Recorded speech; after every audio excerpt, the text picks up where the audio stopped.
You sit down, you finish, and out of habit you glance back into the bowl before you flush.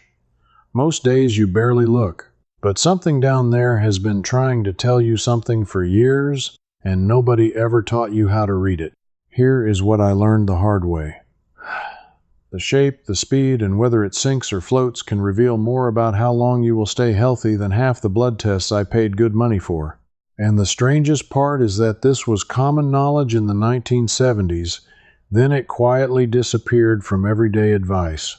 By the end of this, I will show you a simple kitchen test from a British doctor's research in 1972 that tells you in one weekend whether your insides are aging faster than you are. You need nothing but food you already have. I remember standing in my own bathroom the morning I turned 62, staring down, thinking that something looked different than it did when I was 40, and telling myself I was imagining it. I was not imagining it. For most of my adult life, I did everything the modern way. I trusted the labels. I bought the fiber gummies with the cartoon smile on the box. I drank the powder that turned to glue in the glass.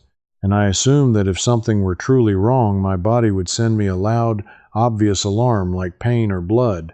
But that is not how the gut works. The gut whispers long before it shouts. And the whisper shows up in the one place we are all trained to look away from as fast as possible. Let me tell you what that whisper actually is, because once you see it, you cannot unsee it. The sign is not blood, and it is not pain. The sign is a stool that is quietly turned hard, narrow, and dry, that drops to the bottom of the bowl like a stone and sits there. For years, I thought that was normal. I thought that was just what getting older looked like. I was wrong, and being wrong cost me a decade of feeling worse than I needed to feel. Because a stool that sinks fast and hard, that comes in little separate lumps like nuts or in a cracked sausage shape, is telling you one specific thing. It is telling you that food is moving through you too slowly and that your body has pulled too much water back out of it on the long, slow trip. The speed of that trip has a name. Doctors call it transit time. It is simply how many hours pass from the moment you swallow a bite of food to the moment what is left of it leaves you, and here is the number that stopped me cold when I first read it. In many older adults eating a modern diet, transit time stretches to 60, 70, even 100 hours, 3-4 days. Meanwhile, in populations that almost never develop the diseases we fear most in old age, that same trip took as little as 24 to 36 hours. That gap between 1 day and 4 days is the whole story. That is the difference sitting in your bowl right now, and almost nobody over 60 has ever had it explained to them plainly. I want you to hold on to that word transit time because everything I am about to tell you hangs on it. But to understand why this simple thing was forgotten, I have to take you back to a man who spent years measuring exactly this in the most unglamorous way you can imagine. His name was Dennis Burkitt. He was an Irish surgeon who spent almost 20 years working in Uganda, starting in the 1940s, and he noticed something that made no sense to the medicine he had been taught. The diseases filling hospital beds back home in Britain and America, the bowel trouble, the diverticular pockets, the constipation, the very cancers we screen for now, were almost absent in the rural villages where he worked. At first he assumed it was genetics, or luck, or the climate.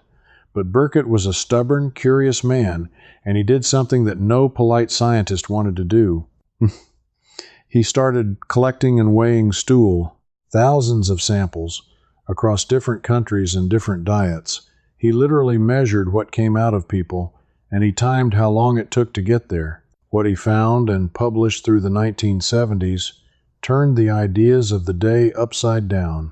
The rural Africans eating unrefined food, beans, greens, whole grains, roots, produced stools that were large, soft, and passed in about a day and a half. The British and Americans eating soft, refined, processed food produced small, hard, dense stools that took 3 days or more to make the journey, and often much longer in the elderly. He drew one blunt conclusion that got him mocked at first.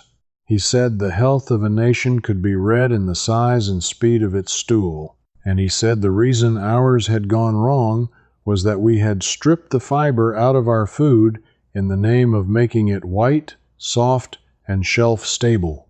Now here is the part that matters for you and me tonight.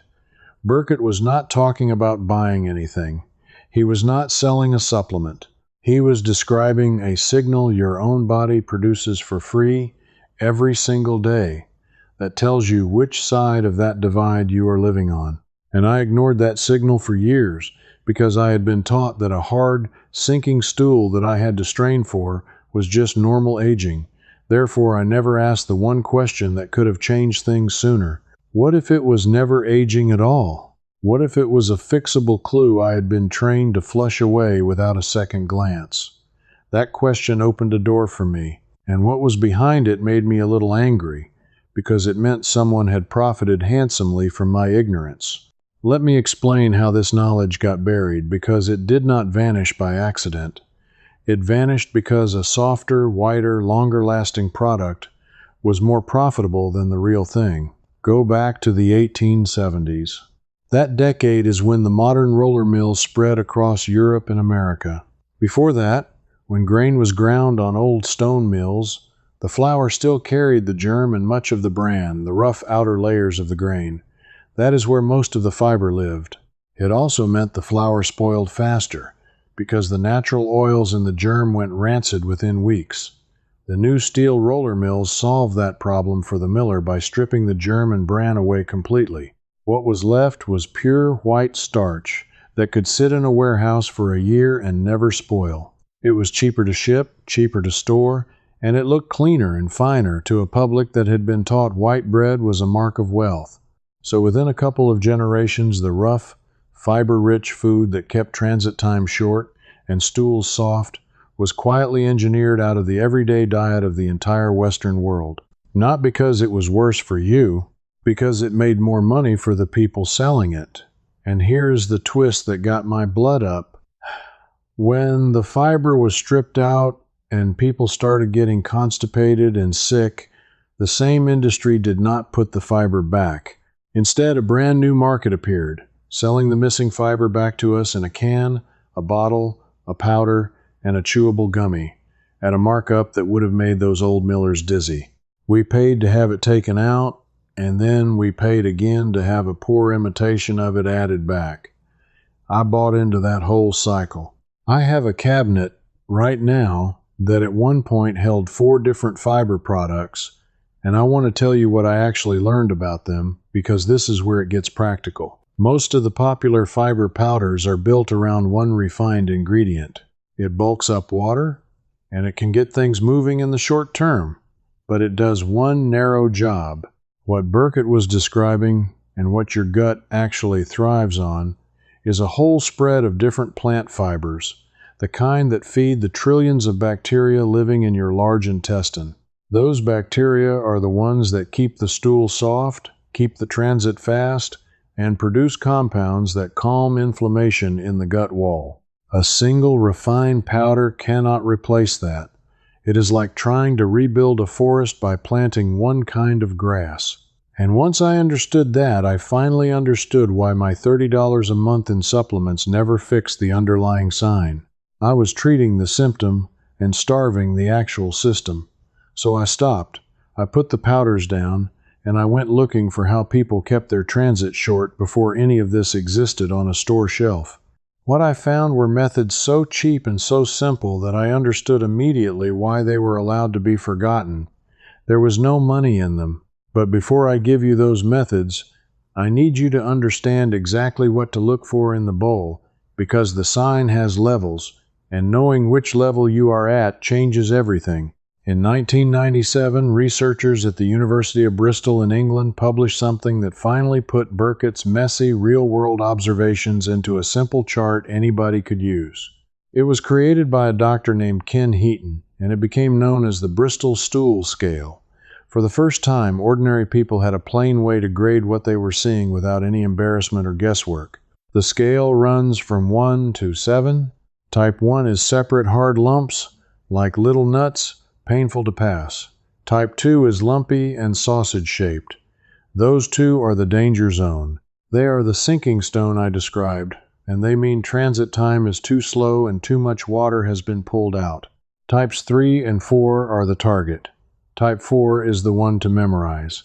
It is smooth and soft, shaped like a sausage or a snake, and it passes easily without straining. That is the shape of a gut moving food through at a healthy speed. That is what Burkitt saw in the villages with almost no bowel disease. Then types 5, 6, and 7 slide toward loose and watery, which means transit is too fast or something is irritating the gut. The whole scale, one clean picture, tells you where your transit time sits without a single test or appointment. Now here is why this matters so much more after 60. As we age, the muscles that push food along the intestine, the ones doing a slow squeezing wave called peristalsis, naturally weaken and slow down. We move less. We drink less because the thirst signal itself dulls with age. And many of the medicines that become common after 60, for blood pressure, for pain, for mood, list constipation as a side effect in the fine print. So the deck is stacked toward that hard, slow, sinking stool right at the age when it does the most harm. Because the longer waste sits in the colon, the longer the gut wall is soaking in whatever that waste contains, and the more strain is put on those thin, aging walls every time you have to push. I felt that stacking happen in my own body.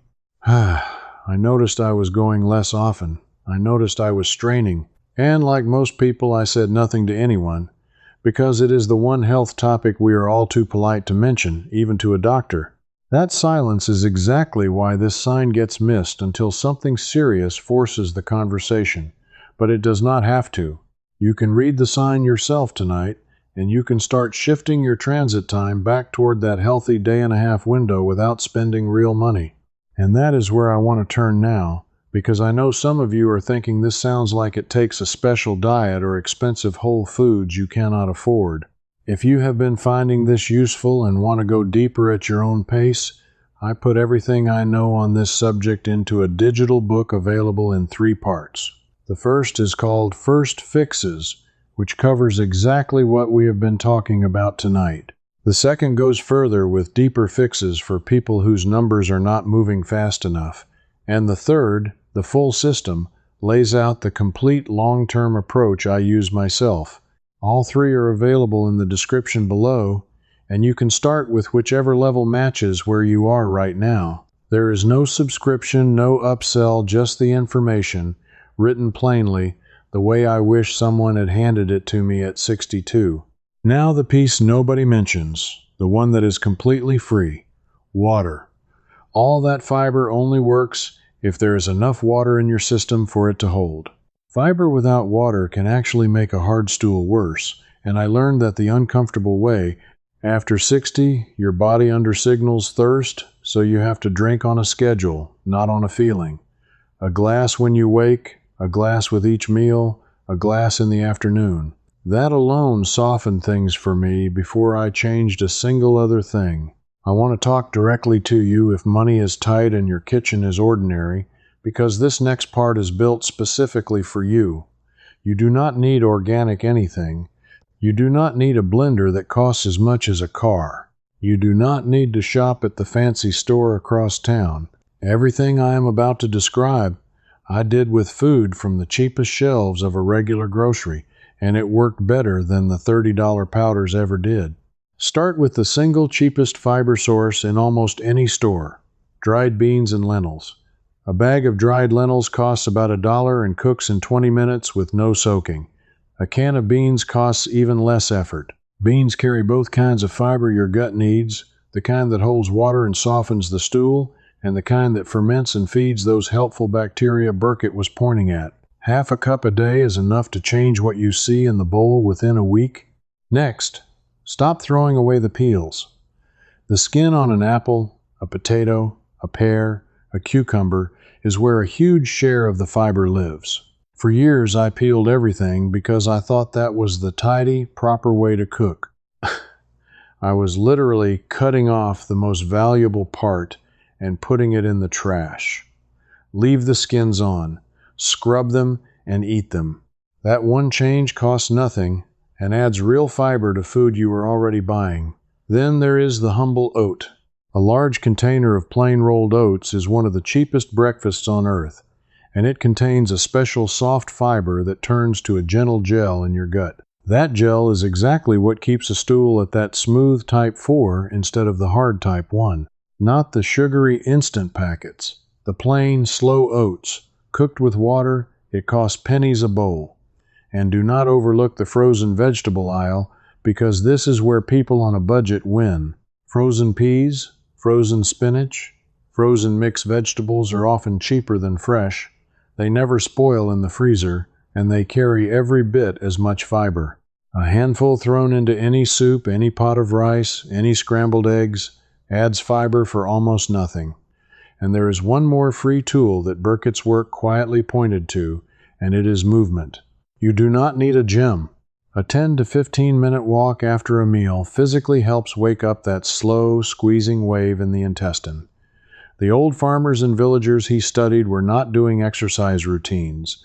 They were simply moving all day. You can borrow a small piece of that for free right after dinner. So there it is. Beans, peels, oats, frozen vegetables, water, and a short walk. Not one special purchase. Not one professional. That combination, done for 2 weeks, will move most people from the hard sinking stone toward the soft, easy, fast transit shape, and you will feel the difference in your energy before you even see it in the bowl. But knowing what to do is only half of it. The real power is being able to measure whether it is working on yourself without a lab. And that is the piece that was almost completely erased, the piece I promised you at the start. Here is the problem with everything I just told you. How do you actually know your transit time is improving? You cannot feel the hours ticking by inside you. For most people, the honest answer is they have no idea whether food takes 1 day or 4 days to pass through them. They are flying blind. Dennis Burkett faced the exact same problem in his research, and the solution he used is so simple, so cheap, and so slightly ridiculous that it got left out of every modern health pamphlet. Doctors have a fancy version using swallowed markers that show up on an X-ray. But Burkett and the researchers of that era knew a kitchen version that anyone can do at home for free this weekend. And once I tried it, I finally had eyes on the invisible. It is called the transit test, and the marker is sweet corn. Whole kernels of sweet corn have a tough outer skin that the human gut cannot fully break down. It passes through looking almost exactly the way it went in. That is not a flaw. That is a gift. It means a spoonful of corn is a visible timer moving through your entire digestive tract. Here is exactly how I did it, and how you can do it. Pick a meal. Note the time in the day. With that meal, eat about a tablespoon or 2 of whole sweet corn kernels, and do not chew them into mush. Just eat them normally. Write down that moment. Then simply watch, day by day, until you see those kernels reappear. Note the day and time they show up. The number of hours between the two is your personal transit time. Your own private number, the one Burkett spent years chasing across continents, and you got it from a can of corn. When I did this the first time, I was genuinely shaken. It took just under 3 days, almost 70 hours. I was living in exactly the slow, dangerous range that Burkett tied to the diseases I was afraid of. That number was the wake-up call that every polite doctor's visit had failed to give me. So I ran my 2 weeks of beans, oats, peels, water, and evening walks. Then I did the corn test again. The second time, the kernels appeared in about 34 hours. I had cut my transit time by half in 2 weeks, with food that cost less than the supplements I threw out. I did not need a study to believe it. I had watched it with my own eyes twice. That is the secret finale I promised you, and I want you to understand why it is so powerful. It turns a vague worry into a hard number you control. You are no longer guessing whether you are healthy inside. You are measuring it, adjusting, and measuring again, exactly the way a real scientist did 50 years ago, using nothing but a vegetable. A number over about 72 hours tells you your gut is crawling and it is time to act. A number down near 24 to 36 tells you that you have moved yourself into the same range as the healthiest guts Burkett ever studied. And this is knowledge that was alive and well in the 1970s, printed in medical journals, discussed by serious people, and then it slid out of common conversation because there was simply no product to sell alongside it. You cannot patent a can of corn. You cannot subscribe to a walk after dinner. So it faded, and a generation grew old never knowing that the answer had been sitting in the pantry the whole time. You can do this test starting with your very next dinner. You can know your real number by the weekend, and if that number frightens you the way mine frightened me, you now hold everything you need to change it, on any budget, in any ordinary home. There is one more thing I want to say about that hard, sinking stool, because it ties the whole story together. That sign was never a sign of getting old. It was a sign of getting slow, and slow can be fixed. The two are not the same, and the lie that they were the same is what kept me from acting for far too long. I think about Burkett weighing thousands of samples in the heat, being laughed at by colleagues who thought a serious surgeon should not concern himself with such crude, unpleasant work. He kept going because he understood something most people miss. The body is honest. It tells the truth in the least glamorous places, and the willingness to look plainly and without shame at what most people flush away in a hurry is exactly what let him see what everyone else had missed. Someone kept that knowledge alive. It survived in old journals, in the memories of a few researchers, in the pages that never got the marketing budget, and now it is in your hands tonight for free. Here is what I hope you feel right now. Not fear, but a strange kind of relief. The relief of finally being handed back something that was quietly taken from you. For years, the ability to read your own body was replaced with the instruction to buy a product and trust a label. Tonight, you took it back. You can look, you can measure, you can change the number, and you never have to pay a subscription to do it.